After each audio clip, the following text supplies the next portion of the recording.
Hey,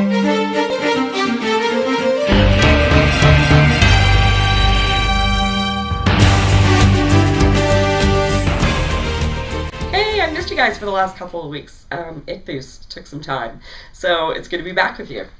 I just want to give you some updates about this weekend, but I also want to kind of get you focused on some things that are coming up as well.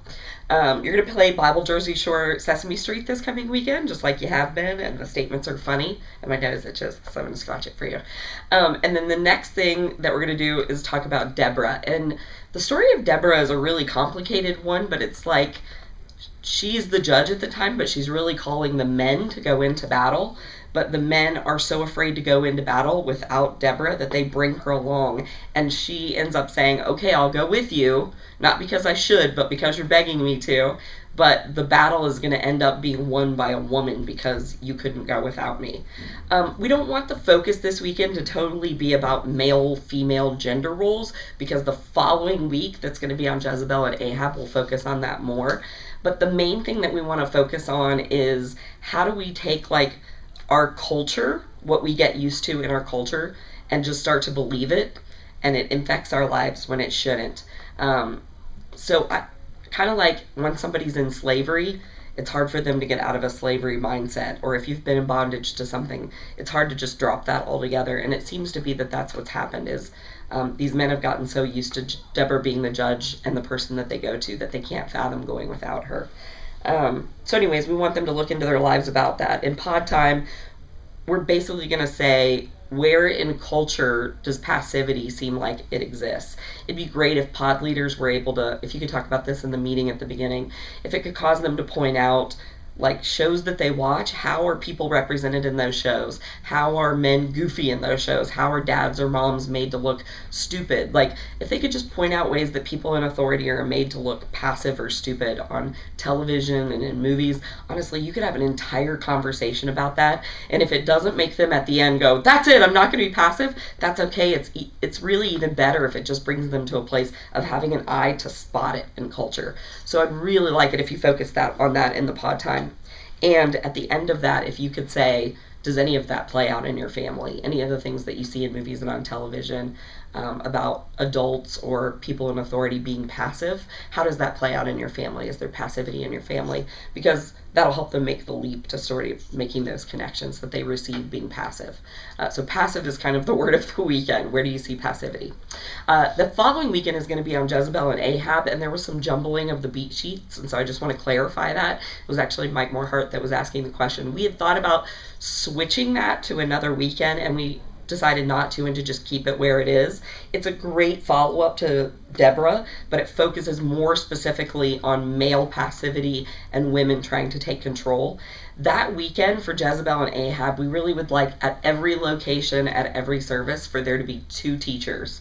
And you need to have 2 teachers who represent this well. And what I mean is, you need a male to teach about Ahab that understands what it means to be a man and to take up his authority. And you need a woman to teach who may have a strong personality but has learned how to submit. So you don't want a Jezebel teaching on Jezebel. You want a woman who has learned how to submit teaching on Jezebel. And you don't want a man who's saying take up your authority but is sort of passive. It won't work.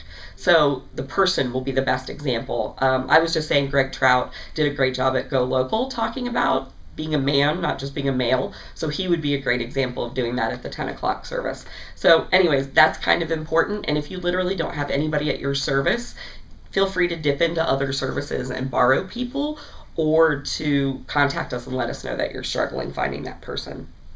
All right, I was saying in Mason, like Amy Mueller and Buckner. That's who I think should do that. That's just a good example. Greg Trout was another example. Coop, I struggled with your service, so I think you should think about borrowing from another service. Not that you're not the man, Coop. You get what I'm saying. You don't. I don't know if you have anybody else who can help you out. So let's just talk about that. So that's not this coming weekend, the following weekend, but these 2 weekends are connected.